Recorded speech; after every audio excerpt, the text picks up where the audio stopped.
तर काल आपण पाहिलं होतं की लावणी हा जो काही प्रकार आहे काल आपण पाहत होतो. तर जे काही आहे जसं मी सांगितलं रोजचं रिव्हिजन आहे ते आपलं रोज झालं पाहिजे, अतिशय महत्त्वाचं आहे रोजचं जे काही रिव्हिजन.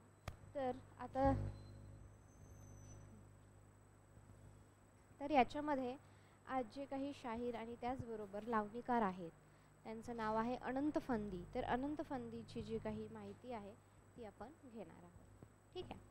तर आता आपल्याला होनाजी बाळा, परसराम इत्यादी सगळे जे काही शाहीर, म्हणजे जरी एखादी व्यक्ती किंवा म्हणजे शाहीर असेल किंवा लावणीकार असेल किंवा ज्यांनी पोवाडा म्हटला असेल तर आपण काय करतो की त्याला शाहीरच असं संबोधलं जातं. ठीक आहे. तर आता आपल्याला हेडिंग द्यायची आहे की अनंत फंदी याविषयी माहिती पाहूयात आणि त्यांनी जी काही रचना केलेली आहे त्या रचनाचा आपण काय करणार आहोत इथे आढावा घेणार आहोत. ओके. तर अनंत फंदी हेडलाईन द्यायची आहे अनंत फंदी.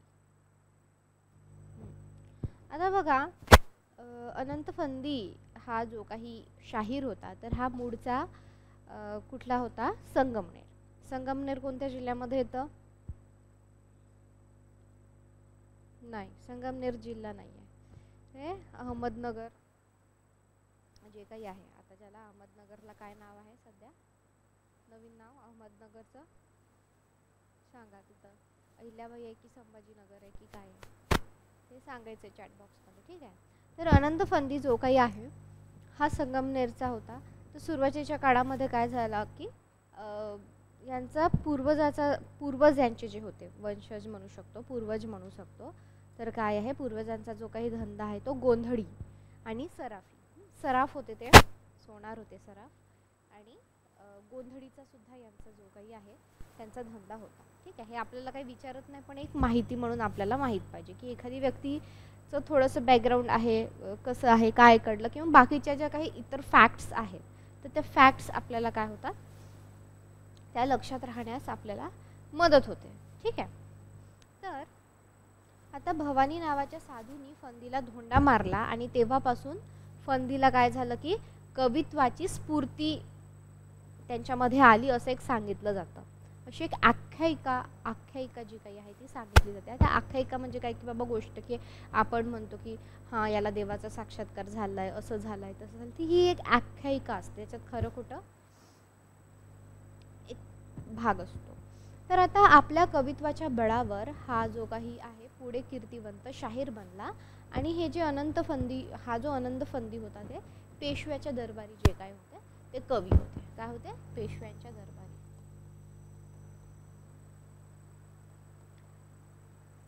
पेशव्यांच्या दरबाराचा कवी. बाकी आपल्याला काही विचारत नाही त्यांच्या पूर्वजांचं काय, त्यांच्या पूर्वजांचं जे काही आहे ते काय काम होतं किंवा आपण काय म्हणू शकतो की ते कोणत्या गावचे होते, अशा प्रकारचे प्रश्न काही आपल्याला विचारत नाही. खूप पहिली दुसरी तिसरीतले प्रश्न झाले. गाव कोणतं, नाव कोणतं असल्या प्रकारांमध्ये त्यांना इंटरेस्ट नाही. आपण याच्यासाठी जाणून घेतोय की एखाद्या व्यक्तीचं थोडंफार माहिती असलं की ते लक्षात ठेवायला, आठवण करायला जे काही आहे ते सोपं जातं. ठीक आहे. आता अनंत फंती आहे यांना कवनाचा सागर असं सुद्धा म्हटलं जाईल. असे वर्णन जे काही आहे कवनाचा सागर हे वर्णन होनाजी बाळा हे सुद्धा एक शाहीर होते. तर त्यांनी कवनाचा सागर फंदी अनंत कवनाचा सागर फंदी अनंत कवनाचा सागर असं जे काही वर्णन आहे ते होनाजी बाळा यांनी केलेलं आहे. कोणाविषयी? अनंत फंदीविषयी. होनाजी बाळा सुद्धा आपण बघणार आहोत यानंतर. होनाजी बाळाविषयी जे काही आहे ते अनंत फंदी यांनी वर्णन केलेले आहे. त्याचबरोबर काय मोठ्या मोठ्या राज्यामध्ये महशूर असं सुद्धा त्यांनी म्हटलेलं आहे. ठीक आहे. आता पुढे अहिल्याबाई होळकर यांच्या उपदेशामुळे काय झालेलं आहे की जे अनंत फंदी आहे लावणीकडून कीर्तनाकडे वळला. तर अहिल्याबाई होळकर यांचं नाव जे काही आहे हे आपल्याला इथे लक्षात ठेवायचं, एक्सपेक्टेड आहे, विचारू शकतात असं. अहिल्याबाई होडकर यांच्या उपदेशावरून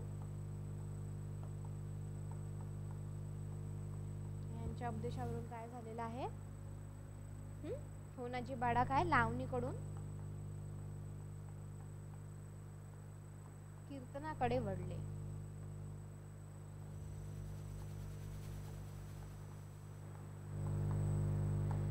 लावणीकडून कीर्तनाकडे जे काही आहे ते वळलेले आहेत. ठीक आहे, लिहून घ्यायचंय.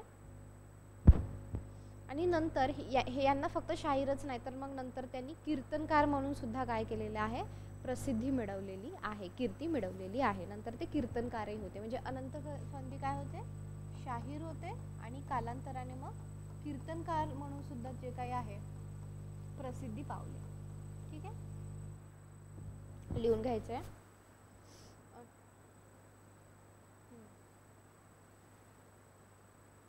अहिल्याबाई होळकरांनी त्यांना सांगितलं की आता तू लावणी सोडून कीर्तन कर बाबा. आता लावणी झालं, बस झालं, आता तू कीर्तन कर. समकालीन त्यांनी उपदेश केला त्याला आणि त्या उपदेशा हा ठीक आहे, झालं लिहून सगळ्यांचं. लिहून घ्या पटकन.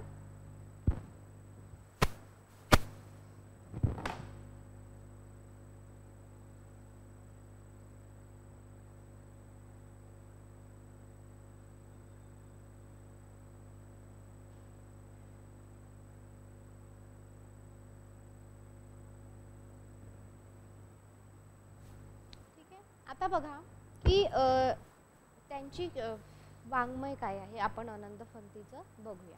ठीक आहे, तर अनंत फंदीनी माधव ग्रंथ एक नावाचा ग्रंथ लिहिलेला आहे. ठीक आहे,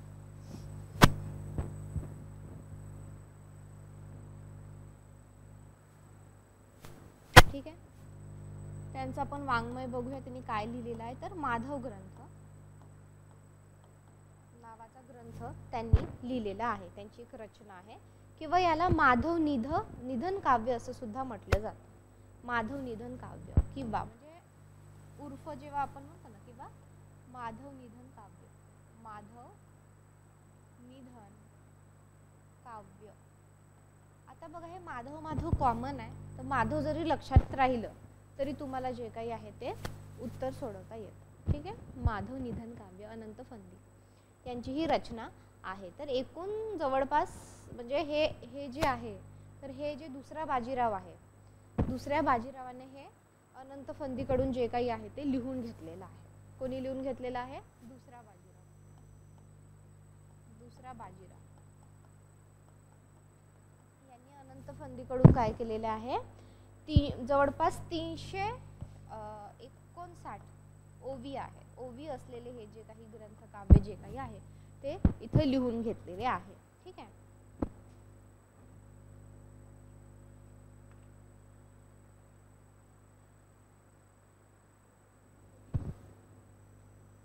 जन्म म्हणजे आपल्याला विचारत नाही पण तुम्ही लिहू शकता. तर इसवी सन 1744 म्हणजे इसवी सन म्हणजे त्यांचा जो कार्यकाल होता तो आहे इसवी सन 1744 ते 1819 हा जो आहे त्यांचा कार्यकाळ आहे. ठीक आहे,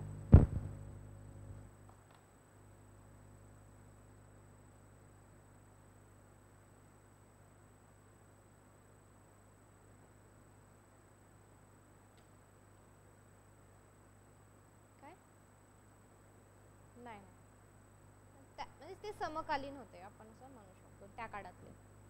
म्हणजे जवळपास 17वे ते 18वे जे शतक होतं, शतक लक्षात ठेवलं की आपल्याला लक्षात राहतं 17वे ते 18वे शतक होतं. त्या शतकाच्या ह्याच्यामध्ये त्यांनी हे केलेलं आहे. ठीक आहे,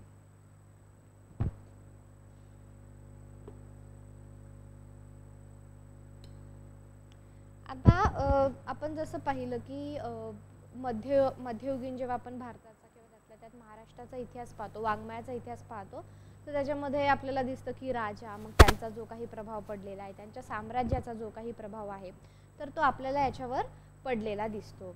तर मग त्याच्यामध्ये काय आहे की आता जे सवाई माधवराव होते तर त्यांच्या मृत्यूपासून ते दुसऱ्या बाजीराव पेशव्या पदापर्यंत येईपर्यंत त्या काळामध्ये काय झालेलं आहे की घडलेल्या राजकारणावर काय झालेलं आहे, लेखन केलेलं आहे. त्यात बाजीरावांचीच बाजू मांडलेली आहे. आता बाजीरावाची बाजू जे काही मांडण्याचा एक कारण असंही असू शकतं की अनंत फंदी जे काही आहे ते पेशव्यांच्या दरबाराचे कवी होते आणि बाजीराव जे होते दुसरे बाजीराव, तर त्यांनी त्यांच्याकडून जे काही आहे ग्रंथ म्हणा, ओव्या म्हणा, त्या काय केल्या होत्या, लिहून घेतल्या होत्या. तर ह्या लिहून घेतल्यामुळं काय झालेलं आहे की असं होऊ शकतो की बाबा त्यांचं मत किंवा त्यांची जी काही मर्जी आहे ती त्यांच्या लेखनामध्ये किंवा त्यांच्या ज्या काही कविता आहेत, ओव्या आहेत, त्यांच्यामध्ये ती आलेली आहे. तर त्या याच्यावर ते काय म्हणतात की ही कथा रागवात मजे लिहिली आपल्या संस्कार बुजे, लेखभर हुकुम काय जे कवित्व केले फंदीने, असं जे काही आहे ते अनंत फंदी आपल्या याच्यामध्ये म्हणतात. मग त्याच्यामध्ये त्यांनी जी काही बाजीरावांची बाजू मांडलेली आहे ती आपल्याला दिसते. बाजीराव म्हणजे सद्गुरूंचा पुतळा, बाजीराव म्हणजे सद्गुणांचा पुतळा असं त्यांनी म्हटलेलं आहे. सद्गुण म्हणजे काय, चांगले गुण. सद्गुण म्हणजे काय, चांगले गुण. ठीक आहे. तर आपण जेव्हा काय म्हणू शकतो त्याला, असं जन्म म्हणजे कार्यकाल जर तुम्ही लक्षात ठेवलं, शतक लक्षात ठेवलं ना की बाबा आता समजा 17व्या शतकामध्ये जे काही आहे ते काय काय आहे. ठीक आहे. काय अहिल्याबाईचं काय किती सांगितलंय, 1725. ठीक आहे. म्हणजे जवळपास काय शतक बघायचं, म्हणजे हे काय समकालीन आहे. म्हणजे अहिल्याबाई मोठ्या होत्या आणि ह्या 17व्या शतकामधल्या होत्या आणि यांचं काय 17वं व 18वं शतक समजा अर्ध. ठीक आहे. मग हे काय होते, समकालीन होते. ठीक आहे. समजतंय तुम्हाला इथपर्यंत? एक शतक लक्षात ठेवा, कारण प्रत्येकाचं जर आपण कार्यकाळ लक्षात नाही ठेवू शकत, त्याच्यामुळे शतक तुम्हाला जर लक्षात राहिले शतक, तर ते तुम्हाला जास्त सोयीस्कर पडेल. ठीक आहे. आता आपण जर अनंत फंदी बघितले तर त्यांचे एकूण आता किती पोवाडे आहेत तुम्ही सांगू शकता का, किती पोवाडे उपलब्ध आहे आजच्या तारखेला? तर अनंत फंदी यांनी सध्या 7 पोवाडे, म्हणजे सध्या उपलब्ध असलेले त्यांची पोवाडे किंवा लिहिलेले पोवाडे किती आहेत, 7 पोवाड्यांबद्दल बोलतोय आपण. तर किती पोवाडे आहे, 7 पोवाडे.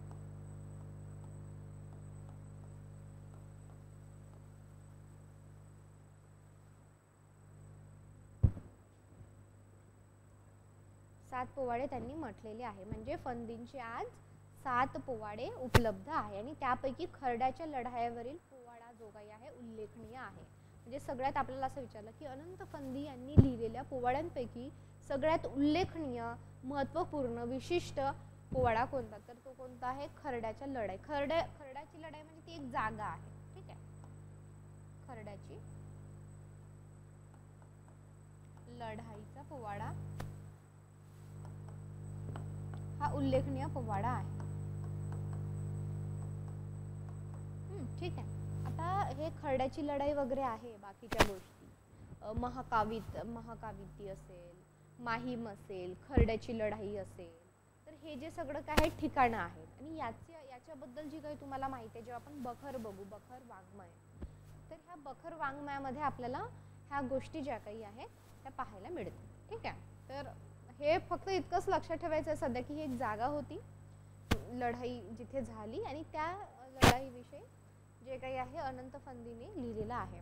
आता बघा, नाना फडणीस जे होते, नाना फडणीस, तर करामत आणि युद्धात भाग घेतलेल्या सरदारांची यादी ह्या तपशिलामुळे काय झालेली आहे, युद्ध वर्णाला त्यात फारसा वाव राहिलेला नाही. तर नाना फडणीस असेल, फत्तेसिंग गायकवाड, तुम्ही नाव ऐकलं असेल कधी इतिहासामध्ये, यशवंतराव होळकर, पुणे प्रांतावर त्यांनी जो काही कारभार, पुणे कारभारीवरील जो काही कारभार होता, तर यांच्यावर सुद्धा अनंत फंदीने पोवाडे लिहिलेले आहे. तर काय आहे, नाना फडणीस.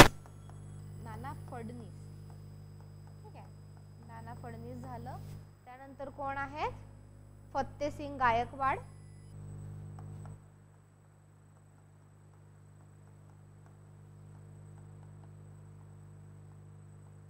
त्यानंतर काय, यशवंतराव होळकर, जो काही पुण्याचा कारभार होता एकंदरीत. यांचं जे काही आहे पुणे प्रांतावरील जो काही कारभार होता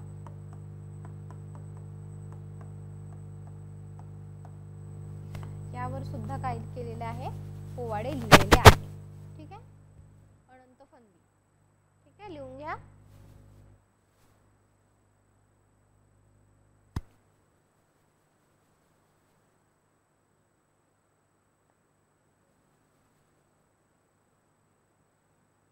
पोवाड्यांची नावं नाहीये, त्याच्यातले काही ओळी दिलेल्या आहे, पण त्या पोवाड्यांचे जे काही विषय आहे, उदाहरणार्थ खड्याची लढाई असेल, नाना फडणवीस असेल, बाजीरावावरचे पोवाडे असतील, फत्तेसिंग गायकवाड, यशवंतराव होळकर, हे त्यांचे विषय राहिलेले आहेत पोवाड्यांचे. ठीक आहे, जसं की आता त्यांनी पोवाडे सांगितलेले आहे, पण म्हणजे जसं की आता वडिलांच्या हातचे चाकर त्यान मिळे भाकर असं त्यांनी सांगितलेलं आहे. अजागड हे तुफ साखर चारुनी व्यर्थ पोशिले, अशा प्रकारचे काही अशा मधामधल्या ज्या काही ओळी आहेत त्या आपल्याला काही पुस्तकांच्या माध्यमातून वाचता येईल. ठीक आहे, आता बाजीरावांच्या निंदेने भरलेली कवने गाऊ लागला नंतर काही, म्हणजे आधी कसं होतं की बाजीरावांचं कौतुक होतं आधीच्या पोवाड्यांमध्ये. जसं की काय म्हटलं आहे, बाजीराव म्हणजे काय आहे, सद्गुणांचा पुतळा आहे. बाजीराव म्हणजे सद्गुणांचा पुतळा आहे. नंतर काय झालं की इतर काही कारणांमुळे काय झालं, बाजीरावाची फंदीवर गैरमर्जी झाली आणि मग पुढे अनंत फंदी काय म्हणू लागला की जे बाजीरावांची जी काही कवने होती तर ती निंदेने भरलेली होती. मग ते काय म्हटलं की दुष्काळ, पेंढार आणि रावबाजीच्या कारकिर्दीतील अंधाधुंदी या विषयावर त्यांनी बरेच कवने लिहिलेली आहेत. नंतर दुष्काळ जसा जसा येत गेला तर त्यावर सुद्धा त्यांनी लिहिला. ते काय म्हणतात की उलटा जमाना आला रे सेवक स्वामीचे मानिना. म्हणजे आधी कसं स्वामी जेव्हा एक उपदेश देत होता, एक काम सांगत होतं, ते लगेच व्हायचं, पण आता काय झालं, काळ उलटा झाला आणि सेवक सुद्धा स्वामीचं काही ऐकत नाही, असं त्यांनी यासारख्या लावणीतून किंवा बाजीरावांच्या कारकिर्दीत लिहिलेल्या लावणीतून जे काय आहे राज्यामधील अनागोंदीचे स्पष्ट चित्र जे काही आहे ते आपल्याला अनंत फंदी च्या पोवाड्यातून, लावणीतून, कीर्तनातून सुद्धा दिसून येते. ठीक आहे, तर ते काय म्हणतात की अजून त्यांचा एक पोवाडा आपण बघूयात की काय म्हणतात की लेक म्हणे बापाला म्हातारा झाला याची शुद्ध गेली. काय म्हणतात आहे, लेक म्हणे म्हाताऱ्याला म्हातारा झाला याची शुद्ध गेली, सून सासूची मर्जी ठेवीना फिरून बोलू ती लागली. फिरून बोलू लागली म्हणजे उलट बोलू लागली. शिष्य झाले मस्त गुरूंची विद्या गुरुवर फिरली, गोरसाला कोणी पुसेना दारू महाग विकू लागली. पतिव्रता ही उपाशी मरती तिला मिळेना सावली, चंचल नार बांधित असे नवे घर एक दरसाली. तर हे रेखाटलेले चित्र म्हणजे काय आहे, फंदी आपल्या समोर समाजाचे केलेले सूक्ष्म निरीक्षण त्यांनी म्हणता येईल. आता जसं मी तुम्हाला सांगते की आपण जेव्हा कोणतंही वाङ्मय अभ्यासाला घेतो, मग ते काव्य असेल, कविता असेल, काही असेल, म्हणजे तर आपल्याला काय फक्त त्याच्यातलं साहित्य किंवा वाङ्मय किंवा त्याच्यातलं कला दिसते का, नाही, तर ती अवतीभोवतीची जी काही परिस्थिती आहे, समाज आहे, त्या सामाजिक वर्णन असेल, त्या काळाची जी काही परिस्थिती असेल, मग ती दुष्काळग्रस्त परिस्थिती असेल किंवा संपन्न परिस्थिती असेल, तर आपण पाहिलं होतं की लावणीला एक चांगला काळ कधी मिळाला, जेव्हा राजे जे काही होते ते एका संपन्न आणि समृद्ध, म्हणजे आपण पाहिलं की बहामनी काळामध्ये काय आहे, बहामनी काळामध्ये लावणीला काय मिळालेलं आहे, एक चांगलं असं वातावरण मिळालेलं आहे. त्या वातावरणामुळे काय झाली, ती बहारली म्हणजे काय की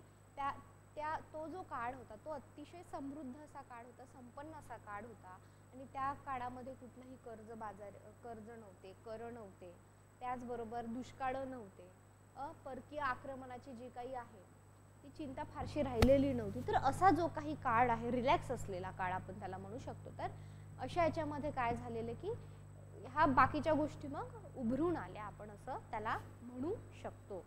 ठीक आहे, तर तर बघा आता जीवनात काही कटू अनुभवातून आणि भोवतालच्या परिस्थितीच्या निरीक्षणातून फंदीच्या लेखणीला जी काही आहे उपरोधाची धार चढत गेली. म्हणजे ते उपरोधाने लिहू लागले. त्यातून त्यांच्या काही औपचारिक लावण्यांची सुद्धा रचना झाली. ते काय म्हणतात बघा, हे मूर्खा खून तर्का परका पुरुष आपला नसे. काय म्हणतात, हे मूर्खा खून तर्का परका पुरुष आपला नसे असं ते म्हणतात. ह्या लावणीतून दिसते. आता दिसते तसे नसते हे सत्य, म्या म्हटलेच्या कृपया दिसतो माल खरा, वाजून जो पाहतो आत तांब्याचा भुरभुरा यासारख्या उपरोध गर्भ ओळीतून परिणामकारक त्यांनी ठसवले आहे.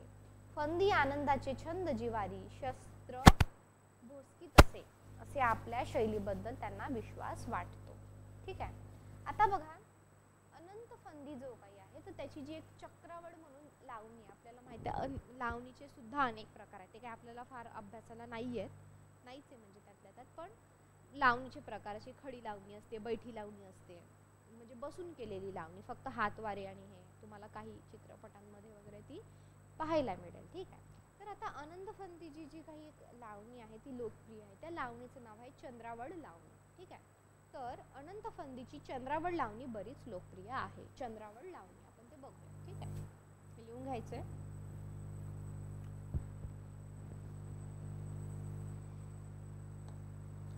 चंद्रावळ जी काही लावणी आहे ती लोकप्रिय लावणी आहे.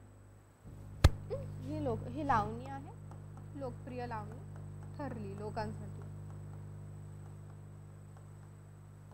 ठीक आहे. Got it.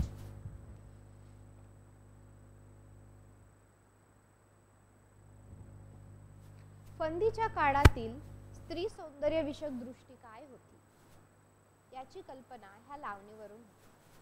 कृष्णाने राहीचे रूप घेतल्यानंतर जे अलंकार घातले त्याचे तपशील वर्णन करून त्यात बेलबाड्या असेल, पानवाड्या, मासबाड्या, नालबाड्या, मोतीबाड्या अशी सुमारे 32 बाड्यांचे उल्लेख केलेले आहेत. आता त्यातून समृद्धी जी काही आहे ती प्रकट होते. म्हणजे दागदागिने असतील, वेगवेगळ्या प्रकारच्या शैली असेल, कलाकुसर असेल, तर याच्यातून आपल्याला काय दिसून येतं की समृद्धता आहे. ह्या गोष्टींमध्ये काय आहे, समृद्धता आहे हे आपल्याला दिसून येतं. ठीक आहे. आता त्यातून तत्कालिक जी काही समृद्धी आहे ती प्रकट होते. आता शृंगार वर्णनात मात्र कवीचा तोल सुटलेला आहे. काय म्हणतात आहे की कृष्ण जीवधारे शाहीर श्रोतांच्या शृंगाराची भूक कशी भागवीत याचा उत्कृष्ट नमुना म्हणजे लावणी होय. आता चंद्रावळ लावणीमध्ये कथा, भावगीत यांचा उत्कृष्ट नमुना म्हणजे ही लावणी होय.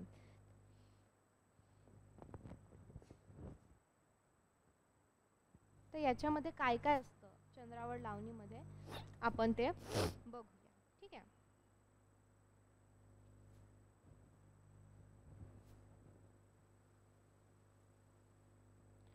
कथा, भागवीत यांचा उत्कृष्ट नमुना म्हणजे कथा सांगितल्यासारखी जी काही आहे त्याच्यामध्ये असते.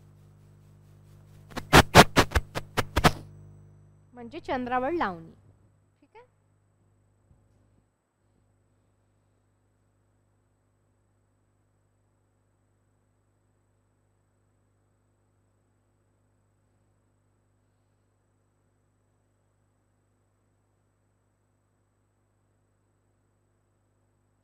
म्हणजे थोडंसं म्हणजे भागवतातलं कृष्ण जीवन जे काही आहे आपण असं बऱ्याचदा बघतो ना की कृष्ण लीला भागवतातलं म्हणजे कृष्णाचं कृष्ण लीला वगैरे. हा आता बऱ्याच आपण लावण्या बघतो ज्याच्यामध्ये कृष्ण लीला सांगितली आहे की राधा असेल किंवा इतर गोपिका असेल त्या म्हणतात की जसं की एक लावणी अशी आहे, कशी मी जाऊ यमुनेच्या बाजारी, जसं की दही दूध लोणी घागर भरुनी नेऊ कशी बाजारी, कशी मी जाऊ यमुनेच्या काठी किनारी असं आहे.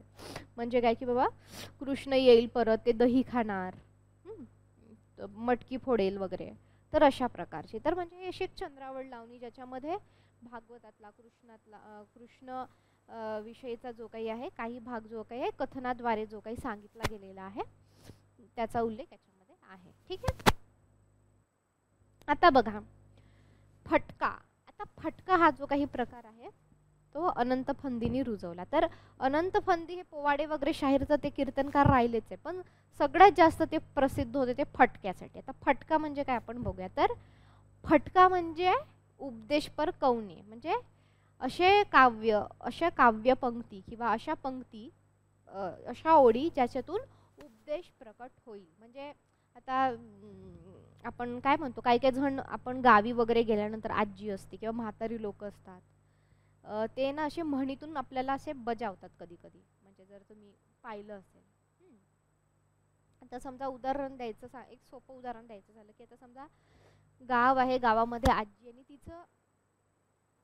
तिच्या घरी समजा तिची कोणी सून वगैरे गेली असेल किंवा कोणतरी नवीन मुलगी कोणती तरी बाई आली असेल आणि मग ती म्हणते की बाबा चल काहीतरी बनव. मग ती म्हणते की हा मला आता चुलीवर स्वयंपाक जमत नाही किंवा मी याच्यात कसं करू, मला हे जमत नाही ते जमत नाही. मग ते आजी कशी म्हणते लगेच, नाचता येईना अंगण वाकडे. म्हणजे करताच नाचता येईना अंगण वाकडे म्हणजे की आणि काय करता येईना ओले लाकडं, असं काहीतरी आहे ती. म्हणजे एक प्रकारचा काय फटका म्हणजे असा एक उपदेश नाही म्हणू शकत त्याला, असं म्हणजे कमी शब्दामध्ये हे सांगायचं की बाबा येत नाही आणि आपल्याला कारण सांगते. तर हे अनंत फंदीचे जे काही होते ते उपदेशपर, म्हणजे उपदेश केलेलं, त्यांना काही कोणाला असं कमी दाखवायचं नव्हतं किंवा असं टोकायचं नव्हतं. एक उपदेश त्या फटक्यांमधून जे काही आहे उपदेश. तर मग यांचं आपण आता लिहून घेऊया, अनंत फंदी यांचा फटका लिहू. ठीक आहे.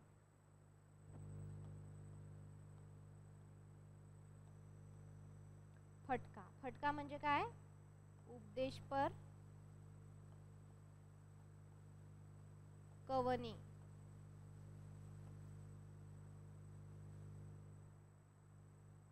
उपदेशपर कवने.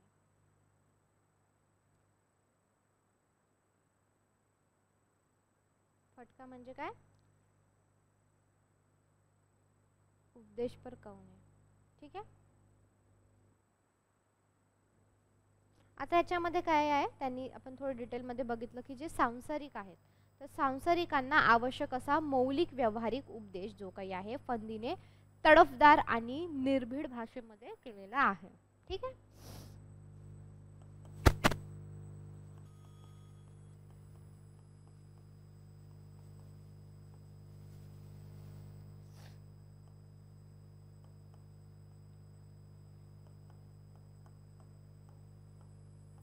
आणि ते पण निर्भीड. आता फटका याच्यावरूनच आपल्याला दिसतोय तो कसा असेल, निर्भीड, तडफदार आणि असा स्पष्ट. त्यातल्या त्यात सांसारिक लोकांना त्यांनी जे काही आहे ते केलेलं आहे.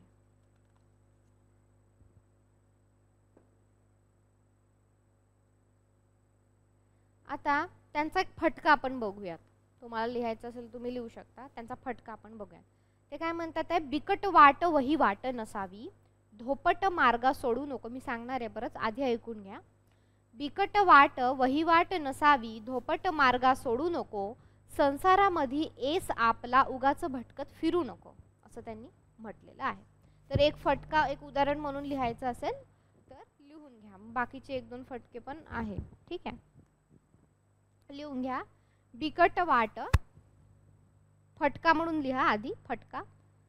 बिकट वाट वही वाट नसावी,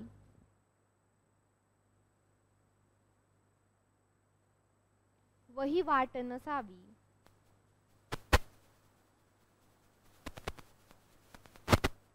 धोपट मार्गा सोडू नको,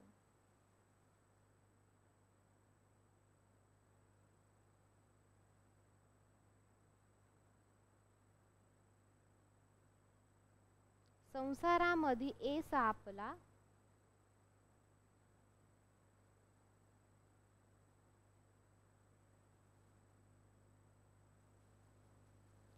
उगाच भटकत फिरू नको.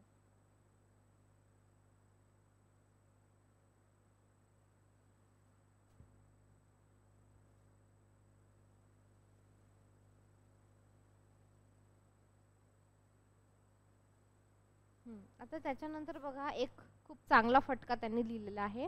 बरी खुशामत शहाण्याची ही मूर्खाची ती मैत्री करू नको. म्हणजे याचा अर्थ काय आहे की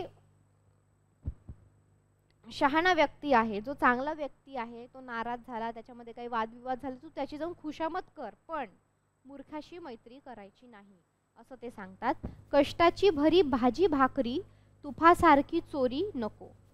म्हणजे काय, आपल्या कष्टाची भाजी भाकरच बरी, पण तुपासाठी तू चोरी करू नको, असे जे काही उपदेश आहेत जीवनाचे ते त्यांच्या सुभाषिते, त्यांच्या फटक्यातून जी काही आहे ती आढळतात. व्यवहार ज्ञान शिकवून संस्कारी माणसाला वर्तन क्रमाचा आदर्श घालून देण्याचं जे काही काम आहे ते अनंत फंदी यांनी त्यांच्या फटक्यामधून केलेलं आहे. त्यांचे म्हणजे सगळ्यात जास्त जर प्रसिद्ध काही असेल, म्हणजे ते शाहीर तर होते, पण असं आता काही काही लोकांचे असे प्रोफेशन असतात की शेतकरी पण आहे, डॉक्टर पण आहे, कवी पण आहे, असे 3-4, पण तो सगळ्यात जास्त चांगला असतो, आपण त्याला त्या नावाने ओळखतो. तसंच अनंत फंदीचा, ते शाहीर होते, पोवाडे लिहिले आहेत, लावण्या लिहिल्या, पण फटके, अनंत फंदी म्हटलं की फटका, ते त्यांच्यासाठी खूप प्रसिद्ध होते. ठीक आहे. आता त्याच्यामध्ये दांभिकता जी काही आहे ते कुठंच नाही. शोध करी रे मना हरिभजन विन अवघे वृता, असं ते म्हणायचे. तर हे अनंत फंदीचे फटके जे काही आहे, म्हणजे संसारावरील असतील, वर्तनावरील असतील, शुभाशिते जे काही त्याच्यावर असतील, तर हे अशा प्रकारचे फटके जे काही आहे असा लिहिलेला आहे. ठीक आहे. फटके वाचले म्हणजे फंदी आनंदाची कविता, जी काही सवाई सोटा रे सोटा, हे त्यांच्या आत्मविश्वासापर बोल समर्थ वाटतात. फंदीची भाषा कशी आहे, रांगडी आहे, आणि रामजोशांच्या भाषेत लालित्य व अनुप्रास ची चमत्कृती फंदींनी साधलेली नाही. त्यांनी जमेल तसं जे काही आहे ते लिहिले, अलंकार वृत्त ह्या मागे ते काही फारसे पडलेले नाहीत. ठीक आहे. अनंत फंदी तुम्हाला समजलं. तर अनंत फंदीमध्ये तुम्हाला एक रिव्हिजन आपण एक 5 मिनिटाची घेऊ. तुम्हाला काय काय समजलं अनंत फंदीमध्ये सांगा. याच्या पलीकडे काही फारसं आपल्याला विचारत नाही, फंदीमध्ये जरी विचारलं तरी. काय आहे अनंत फंदीचं सांगा, पटकन पटकन सांगा. सांगा.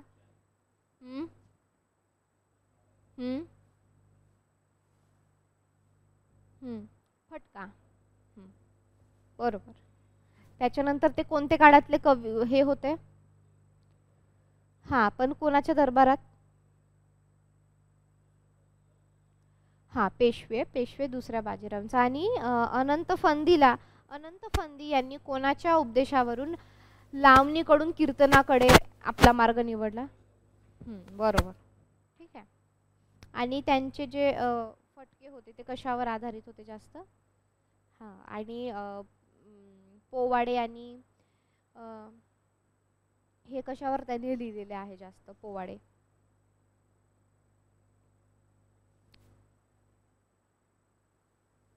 पोवाडे बाजीरावांवर लिहिले. त्याच्यानंतर यशवंत होळकर आहेत, नाना फडणवीस आहेत. तर हे सुद्धा नावं आपल्याला काय काय पाहिजे. आणि अनंत फंदी यांनी लिहिलेला ग्रंथ कोणता? माधव ग्रंथ. आणि नंतर एक माधव निधन. माधव शब्द लक्षात ठेवायचा. असं काही पुरं कधीतरी आपल्याला असं होतं की ते तेवढंच्या तेवढं लक्षात आहे, पण की पॉइंट काय, माधव नावाचं मग माधव ग्रंथ आहे, माधव निधन आहे. ठीक आहे. आता आणि तो सुद्धा लिहिला दुसरा जे बाजीराव होता त्याने लिहून घेतलेलं होतं ते. ठीक आहे. आता आपण बघूया आपला नेक्स्ट शाहीर कोण आहे? परशुराम.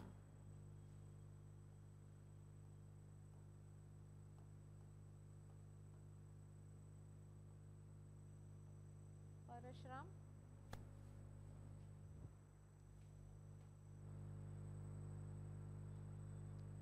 1754 ते 1844. आता हे बघा, हे 17व्या-18व्या मधले जे काही आहे, आपण जेव्हा मध्ययुगीन वगैरे बघतो हाच काळ आहे जास्ती त्यातला. ठीक आहे.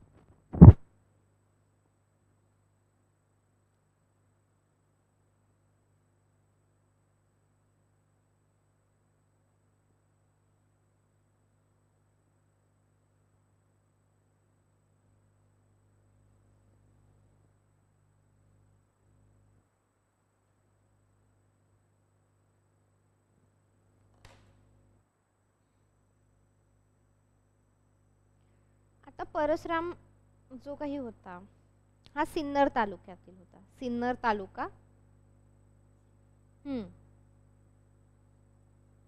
सिन्नर तालुका कुठे आहे? सिन्नर तालुका कुठे आहे? कुठे येतं? नाशिक.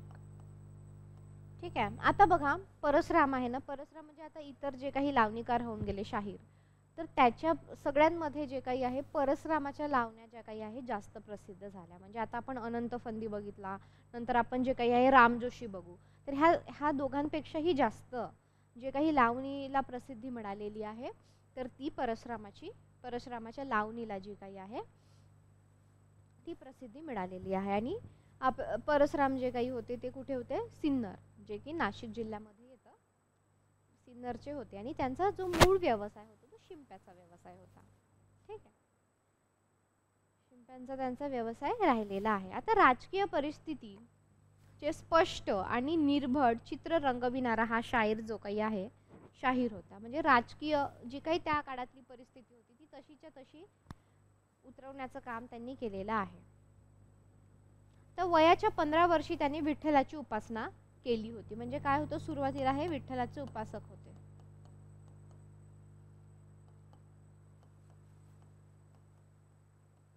असं आपल्याला दिसतं. ठीक आहे.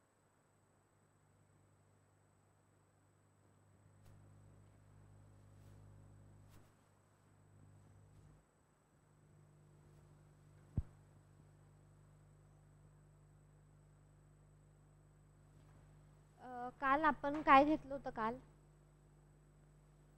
आपण जे काही काल घेतलं होतं त्याची एक 5 मिनिटं रिव्हिजन सांगा मला उजळणी. काल जे घेतलं होतं आपण त्याबद्दल काय घेतलं होतं? काल आपण पोवाडा घेतलं होतं, लावणी घेतलं होतं, शाहिरी घेतलं होतं. चला तर सगळ्यांनी चॅट बॉक्समध्ये ऑनलाईन विद्यार्थी आणि ऑफलाईन विद्यार्थी सांगायचे की काल एक आपण आता रोज असं करत जाऊ. मागच्या दिवशी काय घेतलं, फक्त मेन मेन मेन मेन एक 2 मिनिटामध्ये 2-3 मिनिटामध्ये आपण हे म्हणजे नाही तर असं नको व्हायला पुढे पाठ आणि मागे सपाट. घरी जाऊन तुम्ही केलंच असेल बऱ्याच जणांनी, पण आजही सांगा चॅट बॉक्समध्ये सांगा. काल जे नोट्स लिहून दिले ते रिवाइज केलं तरी चालेल. मागचे पेज टर्न करून सांगा काल आपण काय जे मेन मेन आहे. मी असं सांगत असते ना परीक्षेच्या दृष्टीने महत्त्वाचा एक्सपेक्टेड आहे आपल्याला, काय काय आहे.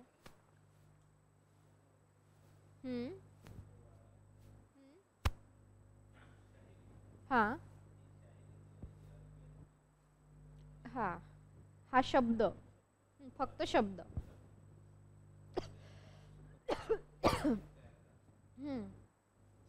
शाहिरी शब्द, शाहीर तयार झाला नाही, शब्द फक्त. नाही तर असं होईल त्याचा अर्थ की आपण तिकडून आणले की काय, किंवा त्या भाषेतले आपण बनवले की काय. तो फक्त आपण शब्द घेतले. त्याचं कारण आपण काल पाहिलं होतं की का घेतलं म्हणून. कारण आपला व्यापार होता, तिकडचे लोक इकडे, आपल्यावर परकीय तेव्हा आक्रमणाचा तो हे होता सगळा काळ.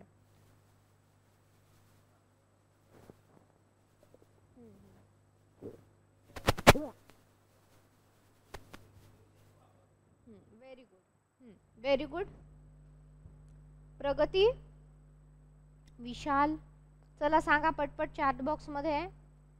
तर आपल्याला विचारू शकतात की शाहिरांनी खालीलपैकी कोणत्या लोकवाद्यांचा उपयोग करून आपली पोवाडे किंवा शाहिरी लावणी म्हटलेली आहे. हा, लोककवी. आणि आता काय करायचंय की जे अभ्यासक आहे त्या अभ्यासकांनी ह्या ना काय काय म्हटलेलं आहे ते सांगायचं. शाहिरीला काय काय म्हटलेलं आहे. कीर्तिकाव्य कोणी म्हटलेलं आहे? कीर्तिकाव्य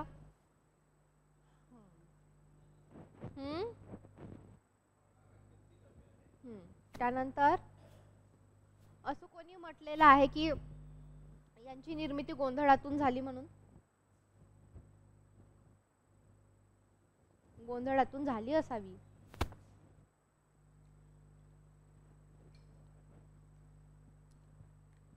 कोणी म्हटलंय? मवा धोंड यांनी म्हटलेलं आहे. कोणी म्हटलंय?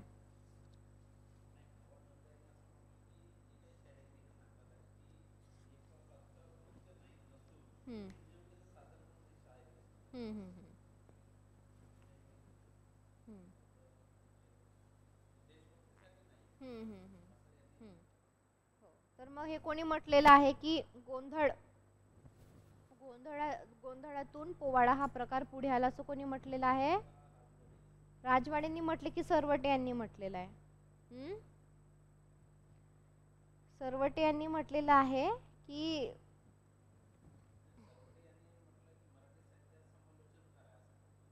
हा त्यांना समलोचनकार आणि त्यांनीच पुढे जाऊन असं म्हटलेलं आहे की हे जे काही आहे कुलधर्माच्या वेळी जो काही गोंधळ घालण्याचा प्रकार होता तो पुरातन होता फार आणि मग ह्या गोंधळामधूनच काय झालेलं आहे की हा आणि राजवाडे यांनी काय म्हटलं की पोवाडा हे केवळ फक्त हा चंपू काव्य व्हेरी गुड चंपू काव्य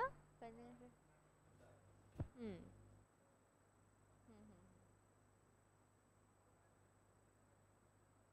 हम्म, मराठ्यांचा इतिहास. तर चंपू काव्य म्हणजे काय सांगता येईल का? तुम्ही विचारता का प्रश्न मला एखादं समजलं नाही तर आता मी चंपू काव्य लिहून दिलं. ठीक आहे तर चंपू काव्य म्हणजे काय थोडंसं चंपू काव्याबद्दल बघूया. एखादं नाही समजलं तर आपल्याला विचारता आलं पाहिजे. चंपू काव्य म्हणजे काय? चंपू काव्य सांगा बरं. काल लिहून दिलं नोट्स मध्ये. कोणाला हा प्रश्न पडला नाही का चंपू काव्य म्हणजे काय की मॅडमला विचारलं पाहिजे मॅडम चंपू काव्य म्हणजे काय सांगा बरं. म्हणजे मला वाटलं तुम्हाला समजलं येतंय त्याचा अर्थ माहित आहे. सांगा चला लवकर सांगा चॅट बॉक्स मध्ये.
चंपू काव्य काय आहे? चंपू काव्य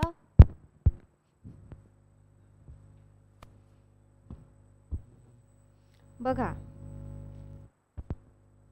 चंपू काव्य म्हणजे काय?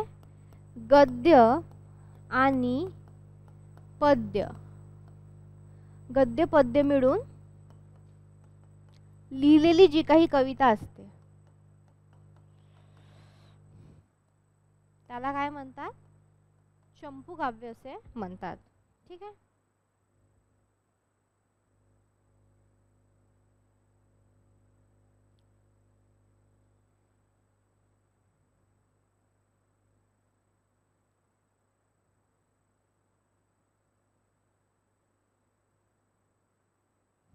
तर त्यांना वाटलं असेल जसं त्यांना वाटलं असेल काहीतरी तेव्हा.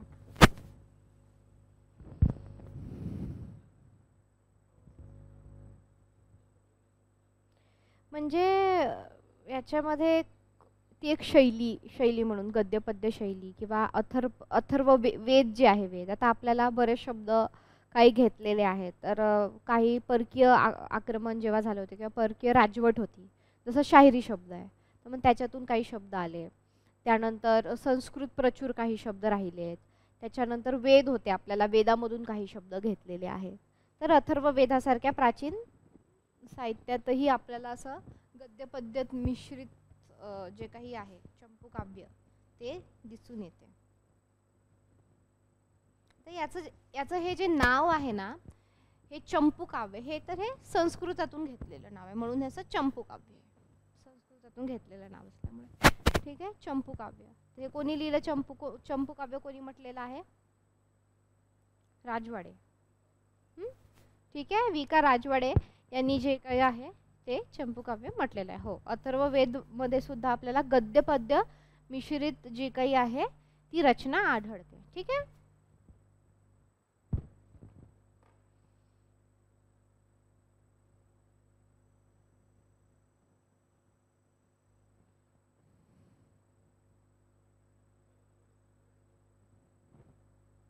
जसं तुम्ही स्टेट बोर्डच्या पुस्तकामध्ये ना मैथिली शरणच्या खूप साऱ्या कविता होत्या. मैथिली शरण गुप्त.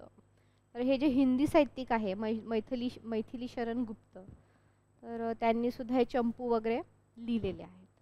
म्हणजे जर आपण असं एक प्रसिद्ध नाव घ्यायचं झालं तर. ठीक आहे, चला. तर समजलं. तर हे प्रकारे आपल्याला असे रिव्हिजन आणि कोणत्या साहित्यिकांनी अभ्यासाने काय म्हटलं हे आपल्याला माहीतच पाहिजे. ठीक आहे, कळालं इथपर्यंत?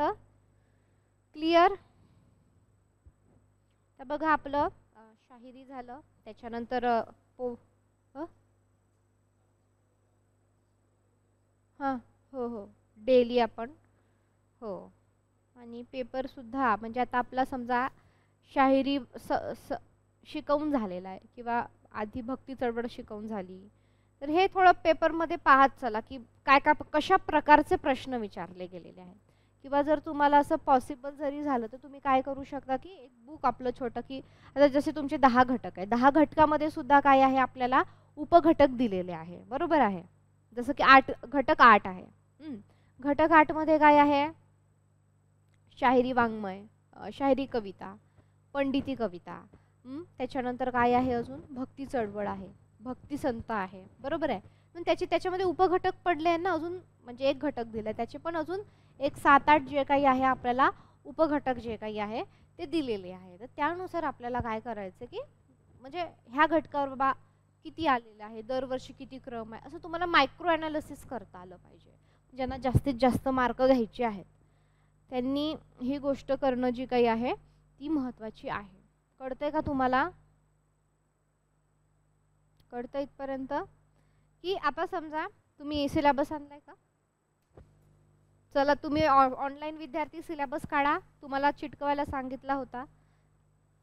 तुम्ही जिथे अभ्यास करता तिथे सिलेबस जो काही आहे तो सिलेबस आपण इथे तुम्ही जिथे अभ्यास करता किंवा रोज दिसेल अशा ठिकाणी तुम्हाला काय स्टिक करायला सांगितला होता. तुम्ही केला का तो?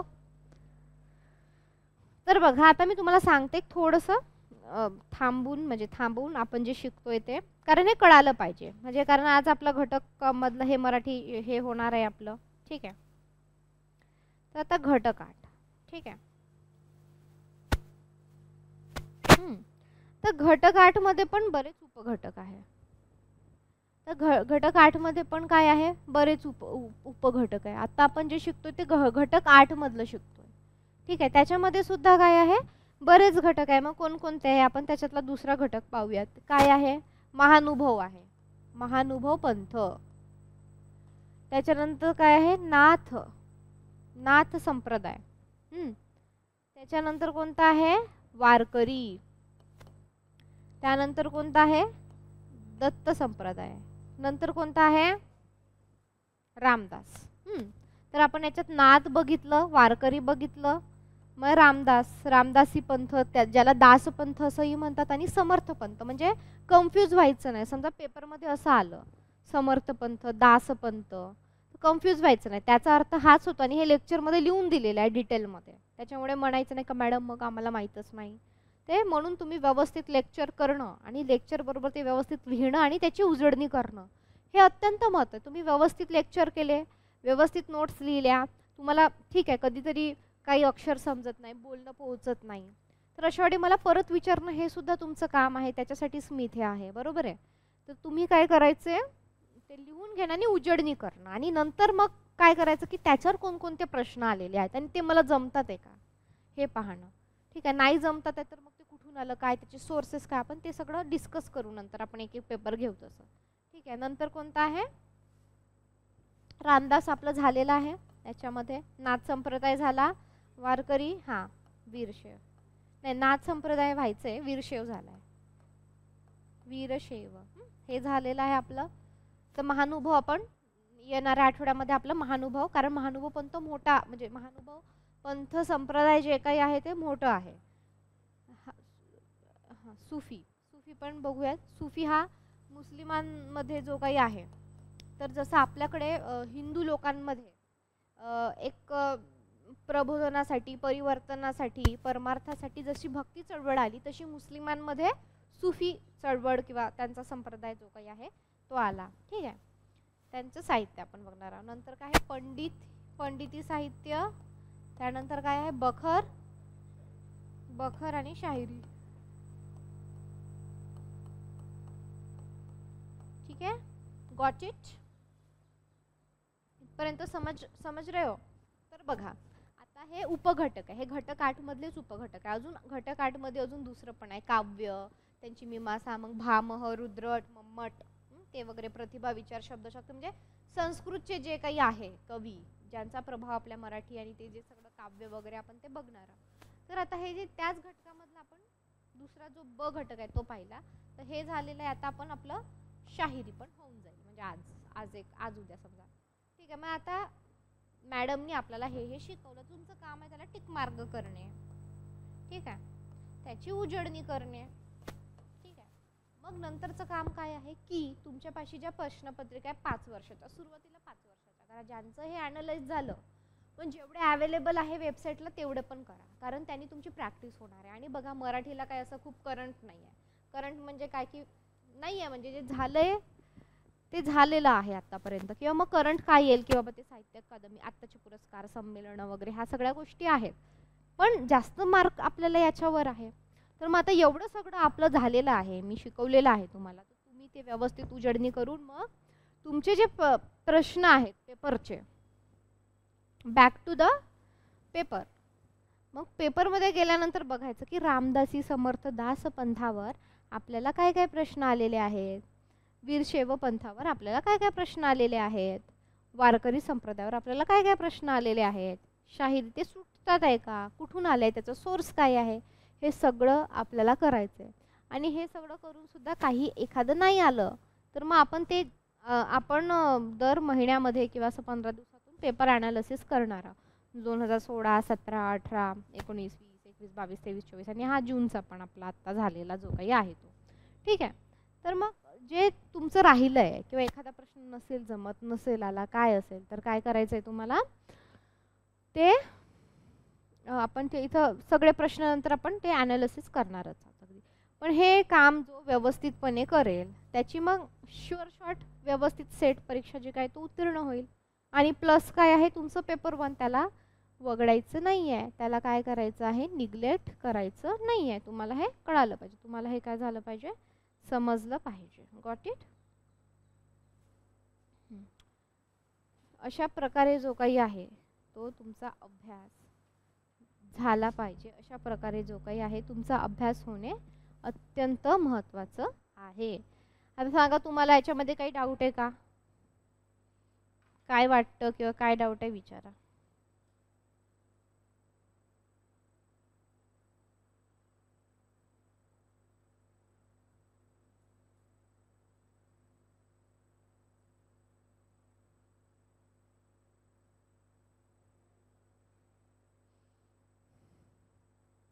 सांगा,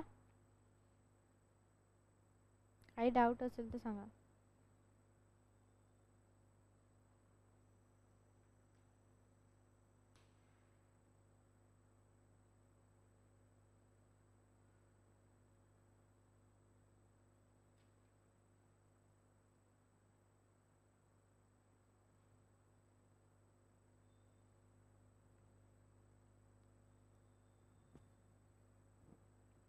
ठीक आहे, झालं, समजलं तुम्हाला काही असेल तर प्रगती, रमेश, त्यानंतर काय मांढारे, विशाल, काही तुम्हाला असेल तर चॅट बॉक्समध्ये सांगा, लिहा इथे. ओके, आवाज येतोय व्यवस्थित? ठीक आहे, चला मग आपण आपल्या परसरामकडे येऊयात.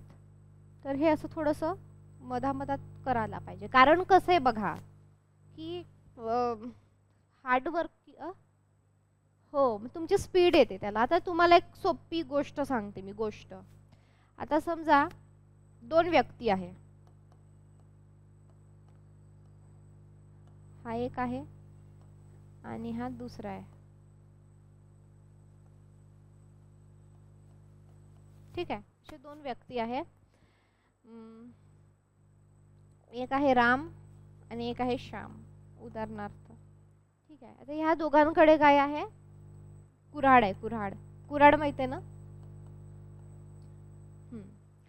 आता ह्या दोघांना पण कुऱ्हाड दिली आणि त्यांना काय म्हटलं की तर हे जंगल आहे समोरचं, जा इथून जाऊन लाकडं तोडून घेऊन या. त्यांना अशी एक जा बाबा जाऊन घेऊन या. मग हा राम जातो, पडत पडत सुटतो आणि पटपट आता कापायला लागतो, असं की आता मी सगळ्यात जास्त कापणार लाकडं आणि जो जास्त लाकड कापून आणेल त्याला बक्षीस. ठीक आहे, हा जातो, म्हणजे जसं दिलं तसं पडत पडत जातो आणि कापायला लागतो.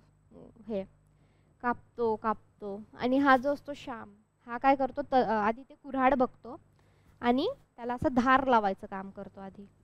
अशी चांगली एखादी तास मस्त धार लावतो त्याला अशी. ठीक आहे, आणि त्याच्यानंतर मग तो जातो. तर मग श्याम बघतो, मग त्याला वाटतं काय हा टाइमपास करतोय नाही का, असं मेहनत केली पाहिजे. ठीक आहे, तो म्हणतो की तुम्हाला 2 तास वेळ आहे, 2 तासामध्ये तुम्ही तोडा आणि जो सगळ्यात जास्त तोडेल मग त्याला बक्षीस. तर मग हा पडत जातो, हा 2च्या 2 तासाचे लाकूड तोडतो आणि हा काय करतो 1 तास धार लावतो आणि 1 तास ते लाकूड तोडतो. तर आता ही याची जी कुऱ्हाड असते ही धार न लावल्यामुळे कशी बोथट झालेली आणि बोथटला धार नसते आणि त्याच्यामुळे काय होतं की एखादी वस्तू तोडण्याला त्यातल्या त्यात लाकूड तोडायला काय लागतो जास्त वेळ लागतो. म्हणजे एकाच ठिकाणी 3-3, 4-4दा असं मारावे लागते ती कुऱ्हाड. आणि नंतर यांनी काय केलेलं आहे, धार लावलेली आहे त्याला आणि एका खपक्यात अशी धार आहे ना चांगली कुऱ्हाडीला, तर काय होतं 1-2 खपक्यामध्येच पटपट लाकूड तुटायला सुरू होते. आणि मग आपल्याला माहिती आहे रिझल्ट काय आहे, कोणी जास्त आणले असतील लाकडं? श्यामने. तर हे गोष्ट सांगण्याची तात्पर्य असं आहे की हा मॅडम तुम्ही पुस्तकं द्या, लिस्ट द्या, आम्ही सगळं वाचून काढतो. हे एकदम गाढव काम केल्यासारखं आहे जे रामनी केलंय.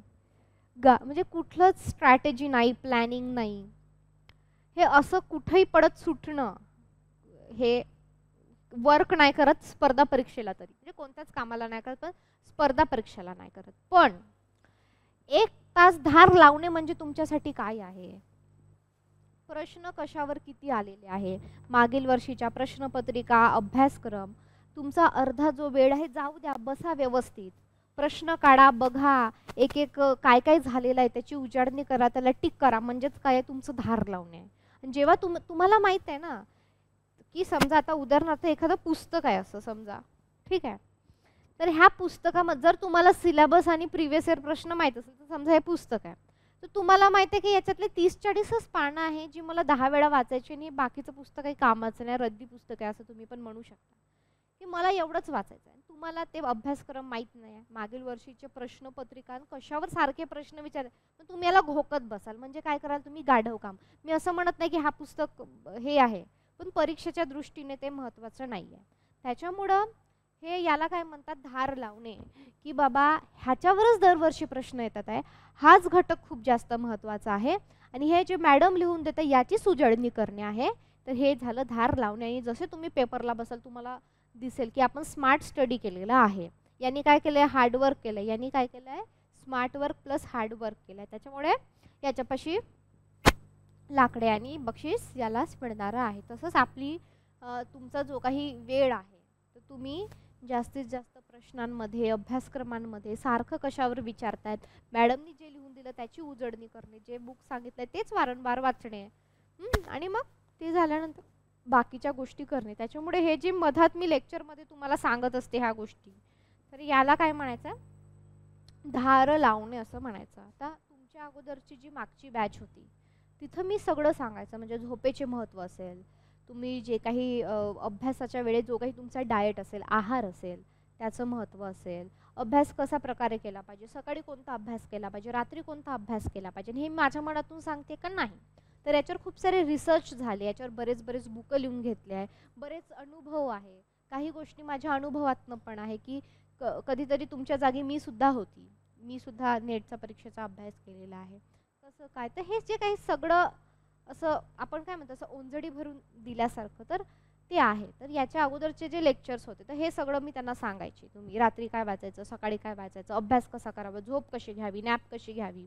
तर आपलं जसजसे लेक्चर समोर येतात आठवड्यातून 1-2 वेळा मी तुम्हाला त्याही गोष्टी सांगतेच. कारण एका शिक्षकाचं जे काही काम आहे ते फक्त शिकवणं आहे का, नाही, तर विद्यार्थ्यांच्या अभ्यासाला, विद्यार्थ्यांच्या पर्सनॅलिटीला धार देणं, जेणेकरून तो अजून चांगला अभ्यास करेल, जेणेकरून अजून त्याचं वाचन सुधारेल, लिखन सुधारेल, त्याचे अटेम्प्ट सुधारतील, त्याच्या चुका सुधारतील, हे सुद्धा काम एका शिक्षकाचं आहे.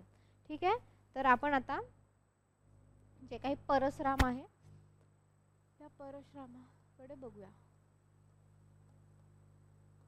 परशुराम, ठीक आहे.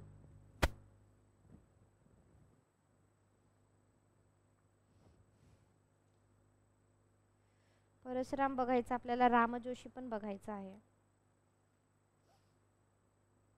त्याच्या आता आपण पाहिलं की परशुरामाच्या ज्या लावण्या होत्या तर इतर शायरांपेक्षा जास्त लोकप्रिय जे काही होते, आणि ते असे निर्भीड आणि चित्र रंगवणारे शाहीर म्हणून ओळखले जात होते. संगमनेरचे होते ते, सॉरी इथले होते आपले सिन्नर तालुक्या, नाशिक. ठीक आहे, 15 वर्षी जे काही आहे विठ्ठलाची उपासना केली होती, आणि त्यांचे जे गुरु होते तर देवपूरकर बाबा भागवत जे काही होते.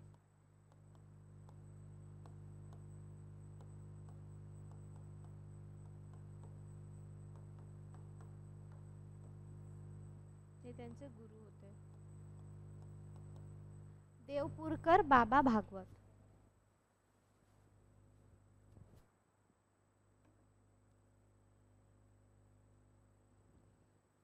त्यांचे गुरु होते.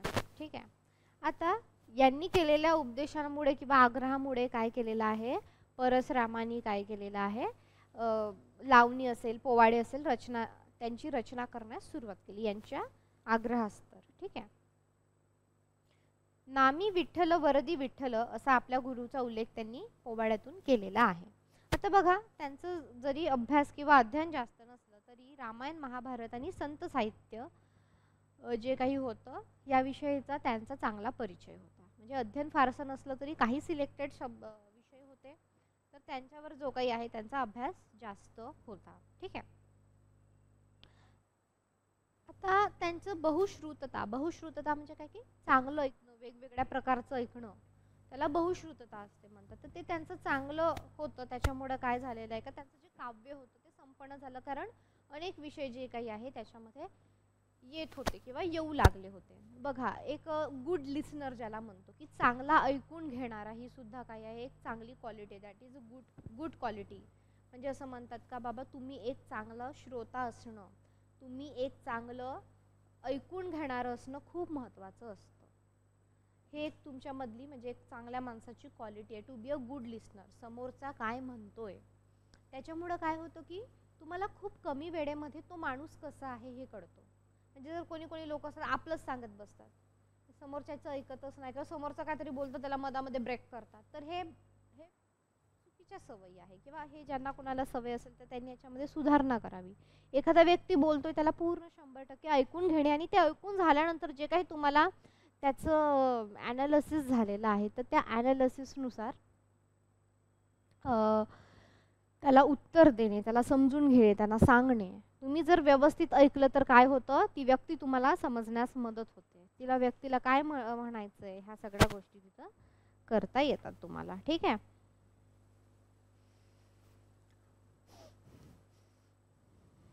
ठीक आहे. आता वीणा हाती घेऊन तो स्वतःच्या लावण्या गोड सुरात म्हणायचा.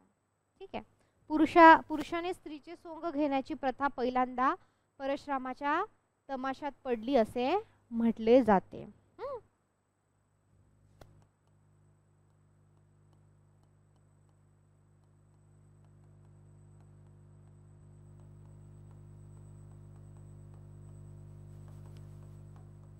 पुरुषाने स्त्रीचे सोंग घेणे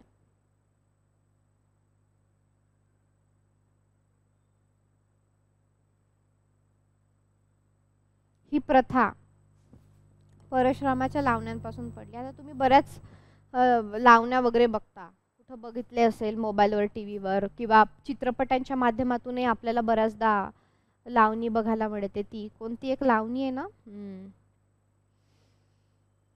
काय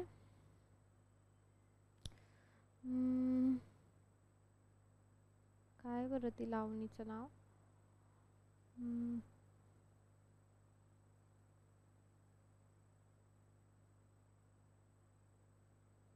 ठीक आहे, मला आता आठवत नाही.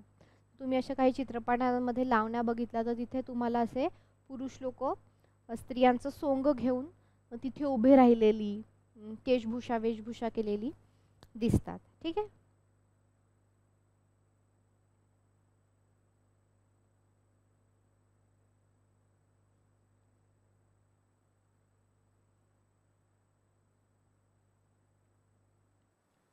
आता परशुरामाचे जे काही इतर विषय होते तर ते देश स्थिती आणि समाज स्थिती याच्यावर सुद्धा त्यांनी पोवाडे लिहिलेले आहे. ठीक आहे. त्यांचे जे विषय होते ते होते देशावर आणि समाजावर, म्हणजे त्या काळची जी काही स्थिती होती त्यानुसार त्यांनी जे काही आहे ते लिहिलेलं आहे.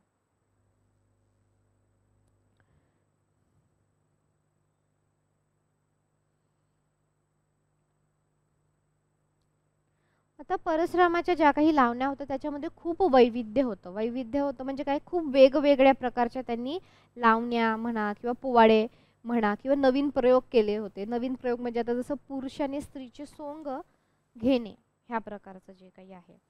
ठीक आहे.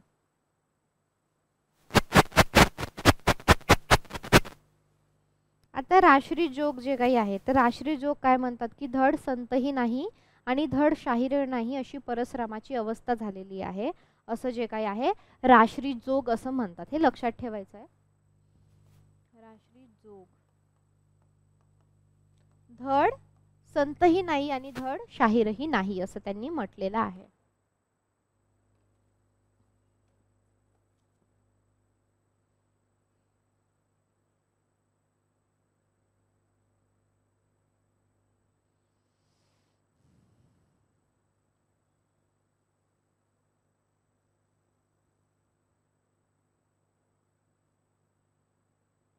ठीक आहे. आता आपण बघूयात की रामजोशी आपण बघणार आहोत. आता रामजोशी शाहीर,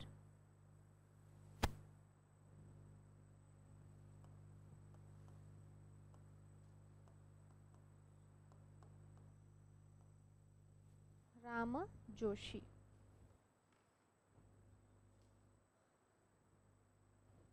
सुंदरा, तुम्ही कधीतरी ऐकलं असेल बऱ्याचदा, सुंदरा मनामध्ये भरली, तर ही जी काही आहे ती रामजोशी यांनीच लिहिलेली आहे. सुंदरा मनामध्ये भरली. तुम्ही जर यूट्यूबला टाकलं घरी जाऊन, म्हणजे लेक्चर संपल्यावर आणि ऑफलाईन विद्यार्थ्यांनी घरी जाऊन, तर हे टाकलं तर तुम्हाला बघायला मिळेल, सुंदरा मनामध्ये भरली. तर ही खूप प्रसिद्ध अशी लावणी आहे आणि ही गाजलेली आणि स्त्री सौंदर्याच्या मोहक आणि उन्मादक वर्णनाचा हा जो काही आहे सुंदर नमुना रामजोशींचा आहे. आता रामजोशींबद्दल थोडंसं पाहू तर पंडित, कवी आणि शाहीर ह्या दोन परंपराला जोडणारा दुवा जो काही आहे तो रामजोशी आहे. आता यांचे जे घराणे आहे मूळचं तर ते सोलापूरचं आहे. आता प्रखर विद्वत्ता परंपरा असलेल्या घराण्यात त्याचा जन्म होऊनही तेथे न रमता हा शाहिरांचा फळातच अधिक रमला. म्हणजे बऱ्याचदा असं होतं ना, जसं आपण बरेच काही उदाहरणं पाहतो इतिहासामध्ये की जसं गौतम बुद्ध, ते राजा, ते सगळं असताना सुद्धा काय झालेलं आहे की बाबा दुःखाचा शोध घ्यायला ते सगळं मागे टाकून ते बाहेर निघाले. राम जोशी बघा, राम जोशी अत्यंत समृद्ध संपन्न श्रीमंत घरामध्ये जन्मलेला होता. तो पंडित होता आणि पंडित पण तो काही तिथे रमला नाही. मग तो शाहिराच्या फळातच तो काय आहे रमला.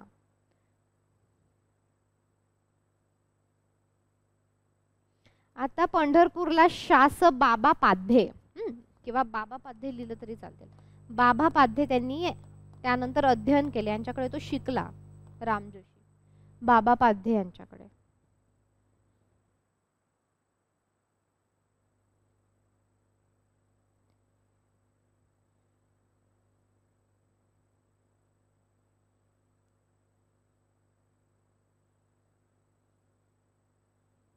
आता यांचे जे काही कवन आहे, तर मोरोपंत बद्दल आपण नंतर बघणारच आहोत.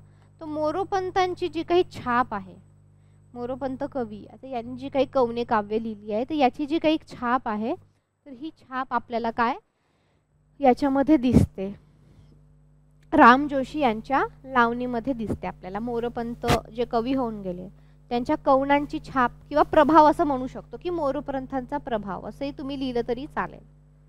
मोरोपंत यांचा प्रभाव.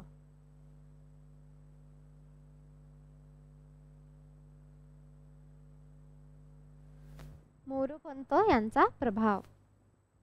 ठीक आहे.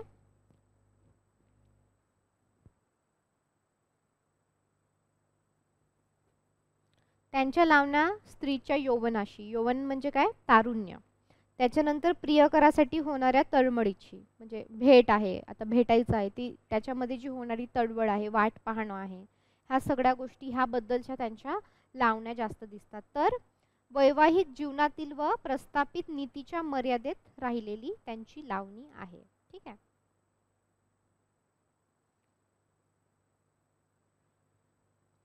तर सुंदरा मनामध्ये भरली जरा नाही ठरली, हवेलीत शिरली मोत्याचा भांग, किंवा अंगी तारुण्याचा बहर, ज्वानीचा कहर, ज्वानी म्हणजे तारुण्य, ज्वानीचा कहर, मारी ते लहर मदन तलवार. तर अशा प्रासात्मकतेने ह्या लावणीच्या सौंदर्यात मोठी भर घातली आहे.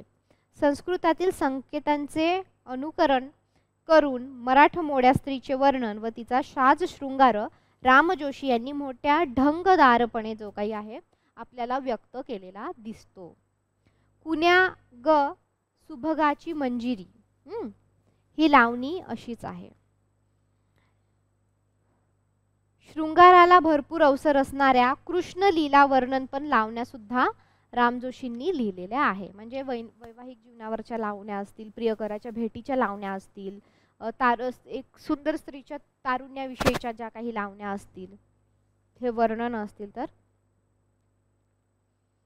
आपल्याला दिसतं. आता काय राधाकृष्ण यांच्या होळीच्या प्रसंगीच्या क्रीडेचे वर्णन सुद्धा त्यांनी बहारीने केलेले आहे, की राधेने कृष्णाचे व कृष्णाने राधेचे रूप घेतल्यामुळे जो संभ्रम निर्माण झालेला आहे ते सुद्धा त्यांचं वर्णन लिहिलेलं आहे. की काय श्रीरंग गोपिका संग धरुणी करीग रंग हरिहा बाई असं त्यांनी म्हटलेलं आहे. कुंजात मातला वसंत सांगू मी काही, अशा प्रकारे जे काही आहे ते राम जोशी यांनी लिहिलेलं आहे.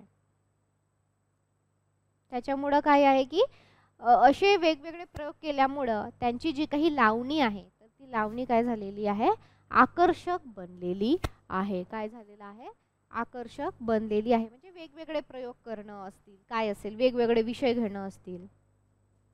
आता नाव म्हणजे शृंगार, सूचक शृंगारामुळे काय आहे की ती प्रेक्षकांच्या असेल, श्रोत्यांच्या असेल, ती जास्त लक्षात राहिलेली आहे.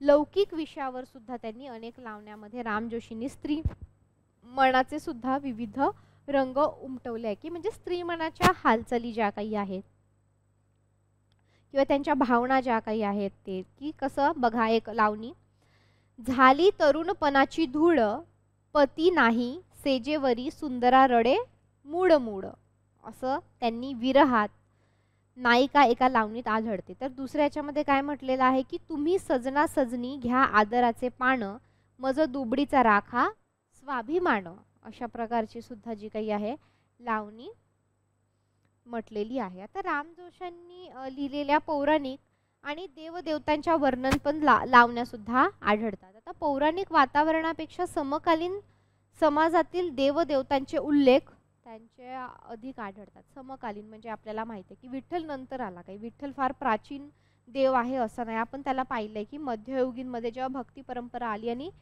ह्या सगळ्या गोष्टी ज्या काही आहे आपण पाहिलेल्या आहे. ठीक आहे.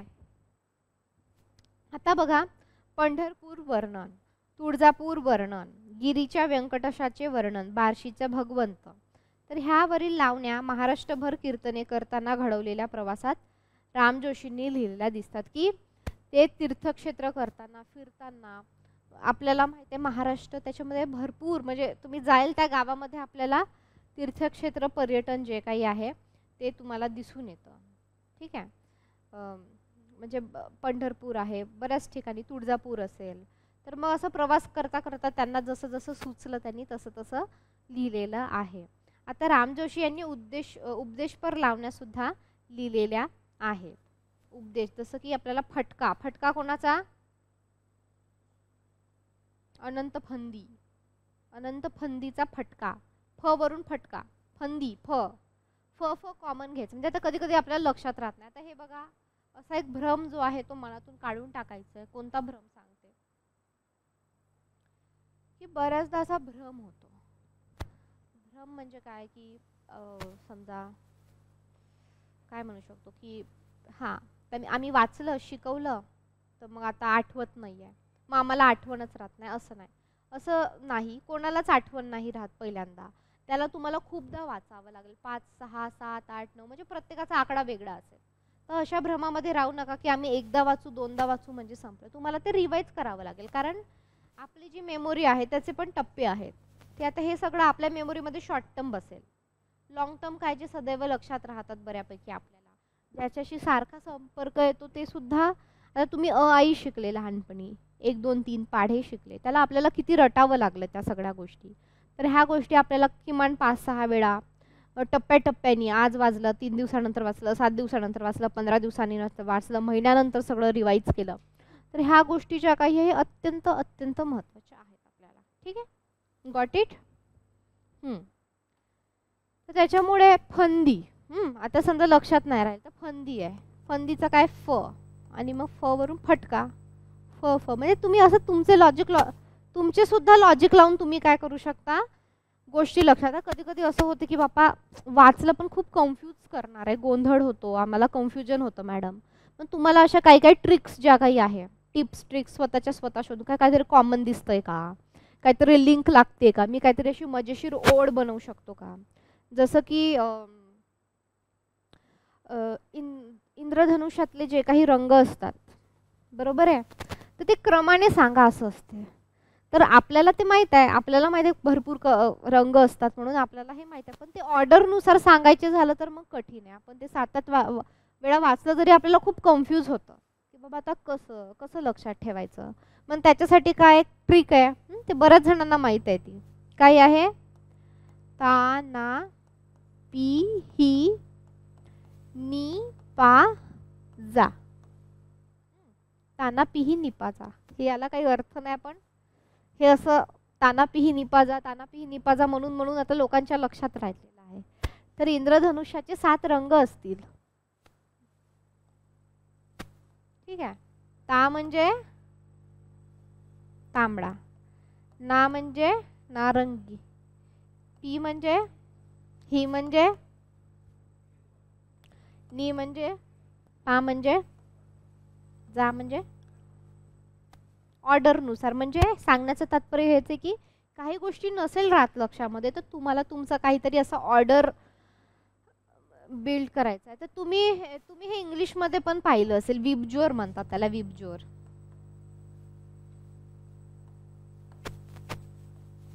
असं काहीतरी आहे ते. ठीक आहे. तर अशा प्रकारे काय आहे, तुम्हाला तुमचे म्हणजे अभ्यास काय फक्त पुस्तकं वाचणं म्हणजे अभ्यास नाही. म्हणजे तुम्हाला त्या प्रोसेसमध्ये स्वतःला ठेवायचं असेल तर तुम्ही वेगवेगळे अल्टरनेटिव्ह शोधले पाहिजे. पहिलं ठीक आहे, तर बरेच जण पुस्तक वाचतात. पुस्तक आता वाचून वाचून कंटाळा आलाय मॅडम, दुसरं ऑप्शन काय? अभ्यासच करायचा पण दुसऱ्या पद्धतीने कसा करणार सांगा? अभ्यास करायचा आहे, कंटाळा आला तरीही अभ्यास करायचा कारण आता परीक्षा आहे. कसा करणार? हा, लिहिणे, लिहून बघणे. तर लिहिण्याने पण खूप कंटाळला बाबा, खूप डोकं त्रासून गेलं, तरी अभ्यास करायचा आहे. कसा करणार? Very good. मग काय करणार? यूट्यूब. आता म्हणजे इतकं चांगला सोर्स झालेला आहे यूट्यूब किंवा तुमचा जो मोबाईल आहे, म्हणजे तो त्याला स्मार्टफोन म्हटलं, स्मार्ट आहे तो. का? कारण बघा आता समजा तुम्हाला कुठं जायचं आहे, 2 दिवस प्रवास करायचा आहे आणि अभ्यास पण आहे, ते सगळं मटेरियल घ्या, ते गोळा करा, कोणत्या पुस्तकात काय लिहिलं आहे, कोणत्या पुस्तक ते. पण एक मोबाईल, त्या मोबाईलमध्ये जर तुम्ही फक्त जाऊन गुगल खोललं तर तुम्हाला अनंत फंदी म्हटलं तर अनंत फंदी, परसराम म्हटलं तर परसराम, रामजोशी म्हटलं तर रामजोशी, एकनाथ म्हटलं तर एकनाथ, ज्ञानेश्वर म्हटलं तर ज्ञानेश्वर, जे काही असेल ते तुम्हाला मिळतं. PDF मिळतात, तुम्ही पुस्तकाचे फोटो काढून नेऊ शकतात. एन नंबर ऑफ थिंग्स आहे. म्हणजे फक्त तुम्ही एक फोन खिशात घालून कुठेही गेला तरी तुम्ही आरामात अभ्यास करू शकता, ते डाउनलोड करून ठेवू शकता. ठीक आहे. त्यानंतर चौथा काय? आता हे लिहायचं पण कंटाळा आला आहे, पुस्तकं वाचायचा पण कंटाळा आलाय, यूट्यूबचा पण कंटाळा आलाय, नंतर काय करणार? की नको, आता हे कंटाळा आलाय सगळ्या गोष्टींचा. एखादा पेपर प्रिंट काढून तुम्ही झेरॉक्स हे करू शकता, पेपर काढून तुम्ही सोडवू शकता ना, शकता की नाही? याचा पण कंटाळा आलाय, काय करू शकता? चल आता मला खूप कंटाळा आलाय, काहीच करायचं नाही, काहीच नाही. झोपणे सुद्धा चांगली गोष्ट आहे, एनर्जी सेव्हिंग आहे त्याच्यामध्ये. मग काय करणार? काय करणार तुम्ही? ठीक आहे, मग वॉकला जाऊन येतो. मग वॉकला जाता जाता आठवणार की आज मी काय वाचलं किंवा मॅडमने काय शिकवलं. अनंत अनंत मनातल्या मनात की फक्त आठवून बघायचं की काय फक्त आता तुम्ही पण नीट बरं का, नाही तर मग ते डोक्यात एक आणि समोरून मग कोणतरी तुम्हाला ठोकून द्यायचं. असं नका करू की असं थोडं अवेअर राहून पण आपल्या मनातल्या मनात की आज मॅडमने काय शिकवलं, अनंत फंदी. अनंत फंदीबद्दल वेगळं काय आहे? अनंत फंदीचा फटका. फटका म्हणजे काय बरं? फटका म्हणजे उपदेशपर कवने किंवा त्याचं जे काही काव्य आहे ते. तर हे असं तुम्हाला आठवलं. तर हे पण कंटाळा आला तर तुम्ही काय करू शकता? तुमच्या भाषेमध्ये रेकॉर्ड व्हिडिओ पण पाहण्याचा कंटाळा आला आहे किंवा काय, मग तुम्ही हेडफोन लावून असं ते स्क्रीन लॉक करता येते, तुम्हाला माहिती आहे यूट्यूबची वगैरे. आणि आता काही ॲप्ससुद्धा आलेले आहेत, जसं की कुकू FM आहे, स्पॉटिफाय म्हणून ॲप आहे. तर ते त्यांनी काय केलं, पुस्तकं वाचून दाखवले त्याच्यावर. तर तुम्हाला हा सगळा कंटाळा आला, हेडफोन घालून तुम्ही तुमचं असं म्हणजे गाणे जसे ऐकतो ना तसं ते ऐकत ऐकत तुम्ही असं वॉक करू शकता, जाऊ शकता. तुमचं काही काम असेल, कोणी म्हटलं की मला आता भाजी सोलून द्या, लसूण काढून द्या, हे करा ते करा, तुम्ही म्हणजे तुमचे सांगण्याचा उद्देश काय की तुम्ही रेकॉर्डिंग्स ऐकू शकता. तुमचे अल्टरनेटिव्ह जे काही आहे शोधायला पाहिजे. म्हणजे आमचे एक मॅडम होत्या की ते म्हणतात की तुम्ही जेव्हा एखादी परीक्षा देतात ती परीक्षा तुमची सारखी डोक्यामध्ये असली पाहिजे. म्हणजे तुम्ही 5 मिनिटं सुद्धा व्यर्थ घालवता नाही, सारखा तुमच्या डोक्यात तो विचार असला पाहिजे. That is how you success, that is the way of success. म्हणजे सारखं तुमच्या डोक्यामध्ये. आता बरेच जण असतात की कुठं तरी जातात, समजा डॉक्टरांची अपॉइंटमेंट आहे, तर मग अपॉइंटमेंट घेतली 5 वाजता पण डॉक्टर काय अजून आलेच नाही. ते कधी आले 5:30ला आले किंवा 5:45 किंवा 6ला आले समजा, तर मग टाइमपास करत बसतात. तर बाबांनो, तुमच्याकडे मोबाईल आहे, तुमच्याकडे एन नंबर ऑफ थिंग्स आहे, आता तुम्ही आधुनिक जगात वावरता, तर तो तुम्ही हे केला पाहिजे, त्याचा वापर केला पाहिजे तुम्ही की 1 तासामध्ये बघा तुम्ही काय वाचू शकता. तर हे तुम्हाला कळालं पाहिजे. आता एक सर आहेत, तर ते आता रिटायर्ड झाले, ते पुणे युनिव्हर्सिटीमध्ये पॉलिटिकल सायन्सचे HOD होते, हेड होते, ते हेड ऑफ द डिपार्टमेंट. तर ते इतकं वाचत असतात, म्हणजे आता रिटायर झाल्यानंतर सुद्धा वाचत असतात. त्यांना खूप टॉक द्यायला वगैरे बोलवलं जातं. तर ते एक दिवस आमच्या घरी आले होते आणि त्यांची बायको गाडी चालवत होती, ते मागे बसले होते आणि त्यांच्या खिशामध्ये न्यूजपेपर होता आणि ते गाडीवर सुद्धा न्यूजपेपर वाचत आले आणि ते घरी सुद्धा न्यूजपेपर घेऊन आले आणि जेव्हा कोणी गप्पा नव्हते मारत ते असं खोलून ते वाचत होते. म्हणजे बघा, म्हणजे काय लेवलचं लोक वाचन करतात.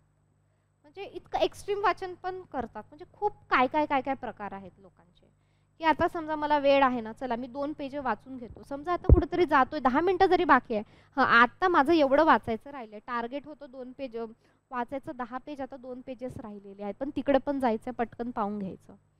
एक्झामच्या टाईमवर बऱ्याच गोष्टी अवॉइड करायच्या, पण आता कुठंतरी कधीतरी जावं लागतं. म्हणजे सांगण्याचा उद्देश काय, की तुमचं जे काही माइंड आहे, तुम्ही ट्रॅव्हल करत असाल, तुम्ही काय असाल, तर बाबा आता काही लोक ट्रेनमध्ये असतात, काही लोक गावी जातात, तिथं नेटवर्क नसतं, कोणी प्रवास करतात, बऱ्याचदा नेटवर्क नसतं, तर मग आपण यूट्यूबचे व्हिडिओ डाउनलोड करून ठेवू शकतो का?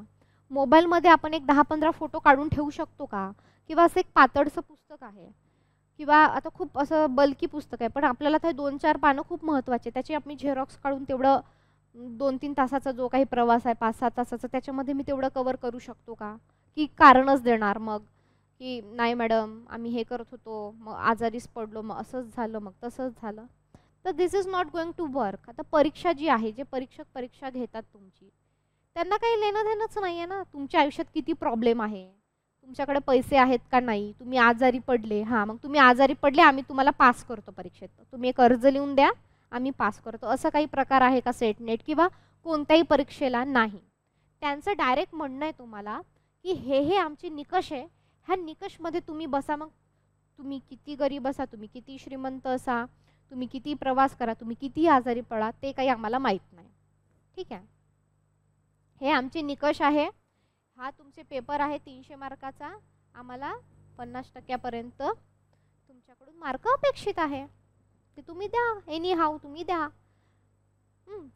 असे बरेच जण म्हणतात ना, की मी आजारीच होतो मॅडम, मग ते म्हणतात का, की चला एक अर्ज लिहून द्या, मी तुम्हाला पास करतो. नाही, त्यांना ते काही कसंही करा, पण करा, असं आहे त्यांचं. तर सांगण्याचं जे काही तात्पर्य आहे हेच आहे, की खूप सारे अल्टरनेटिव्ज आहे तुमच्या अभ्यासाचे. एखादी गोष्ट वर्क नाही झाली, दुसरी करा, दुसरी वाचायचा कंटाळाला मोठ्यानी वाचा. परत एक अल्टरनेटिव्ह मेथड अशी आहे, की तुमचे जे जवळचे मित्रमैत्रिणी असेल, कोणाचे हस्बंड असेल, कोणाची वाईफ असेल, कोणाचे काय रिलेटिव्ह असेल, आई असेल, वडील असेल, त्यांना म्हणायचं की बस मी तुला सांगतो, तुला माहिती आहे का शाहिरी, तुला माहिती आहे का लावणीमध्ये काय होतं, पोवाड्यामध्ये काय, तुला माहिती आहे का आनंद फंदी कोण होता, असं असं होतं, मग असं असं झालं, मग असं मध्यकाळामध्ये चालायचं. आपली काय होते, रिव्हिजन होते, आपली उजळणी, किंवा आपण आपलं स्वतःला सांगायचं की तुमच्यासाठी तर मी काय होणार आहे भविष्यामध्ये, प्रोफेसर होणार आहे. मग आता समजा मला हा विषय शिकवायला सांगितला, शाहिरी वाङ्मय, किंवा बाबा रामदास पंथ शिकवायला सांगितलं, तर मी कसा शिकवेल? मग यू कॅन स्टार्ट ॲक्टिंग. तुम्ही तुमचं ॲक्टिंग करू शकता, की हां असं असं असतं, तसं तसं. पण त्यांनी पण तुमचा कॉन्फिडन्स जी लेवल आहे बिल्ड होते. हे तुम्हाला इंटरव्ह्यूला सुद्धा कामी येईल, की तुमचे जेव्हा इंटरव्ह्यू होतील PhDचे, असिस्टंट प्रोफेसरचे, जे काही असेल ते, तर तुम्हाला काय होणार आहे, यांनी एक कॉन्फिडन्स लेवल बिल्ड होणार आहे, की बाबा एखाद्या विषयावर बोलायचं कसं, फडफड बोलायचं कसं. तर बऱ्याचदा प्रश्न येतात आणि आपल्याला कधी कधी माहीत असताना आपण बोलतच नाही. तर ह्या ज्या काही सगळ्या गोष्टी आहे ह्याच्यामध्ये इन्क्लूड आहे. तर अशा प्रकारे तुम्ही आज जे सांगितलं ते लिहून पण ठेवायला पाहिजे, की धार लावणं. धार लावणं काय असतं, स्मार्ट स्टडी काय असतं आपला, स्मार्ट स्टडी आपल्याला स्मार्ट वर्क करायचं आहे का गाढव काम करायचं आहे. आजकाल हार्डवर्क म्हणजे गाढवकार, आज स्मार्ट वर्कलाच प्रेफरन्स. स्मार्ट वर्कमध्ये पण हार्डवर्क येतं, पण तिथं काय होतं, तुमचं बाकीचा बाट निघून जातो आणि तुम्हाला फक्त कमी गोष्टींवर तुमचा वेळ, तुमची शक्ती, बुद्धी खर्च करावी लागते. ठीक आहे, तर अशा प्रकारे तुम्ही अभ्यास करा. उद्या जे काही आता आपलं रामजोशी थोडंसं राहिलेलं आहे, उद्या आपलं हे संपेल आणि मग त्याच्यानंतर आपण पंडिती काव्य, महानुभव पंत वगैरे जे काही आहे, होनाजी बाडा वगैरे, आपण हे सगळं त्याच्यामध्ये घेणार आहोत. ठीक आहे, चालेल, थांबूयात आपण इथेच. सोलापूर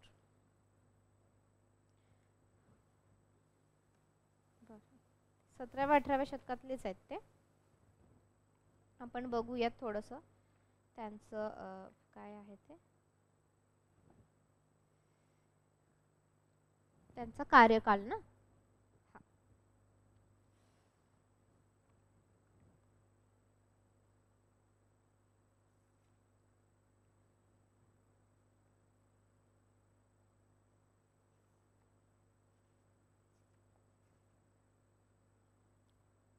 आणि हा तसं एक कार्यकाळ महत्त्वाचं सुद्धा आहे यांचा, हे 1754 ते 1844. 1754 ते 1844. आणि तुम्ही म्हणजे हा कार्यकाळ म्हणजे हा कार्यकाळ आपण लिहून घेत जाऊ, कारण आत्ताचे जे पेपर आहे ना,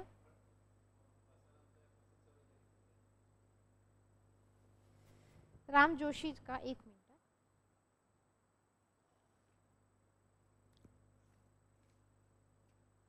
ओ सॉरी सॉरी सॉरी, ते मी यांचं सांगितलं.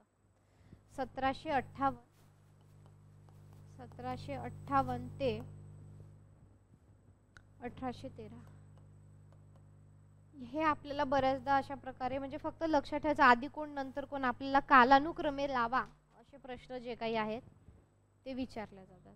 हा, कालानुक्रम त्याचा म्हणजे फक्त हे हे एवढं कन्फ्युजिंग आहे सगळं लक्षात ठेवणं. पण आधी कोण आला, आधी कोण आला त्याच्यानंतर, आता मी जे शिकवतीये तुम्हाला ते कालानुक्रमानुसारच शिकवतीये. त्याच्यामुळे इतकं जरी माहीत असले की आधी बाबा काय कोण आहे, आधी अनंत फंदी, त्याच्यानंतर कोण आहे मग परसराम, त्याच्यानंतर कोण आहे मग राम जोशी, हा ऑर्डर जरी लक्षात राहिला ना तुम्हाला, तरी तुमचा प्रश्न जो काही आहे तो सुटतो. ठीक आहे.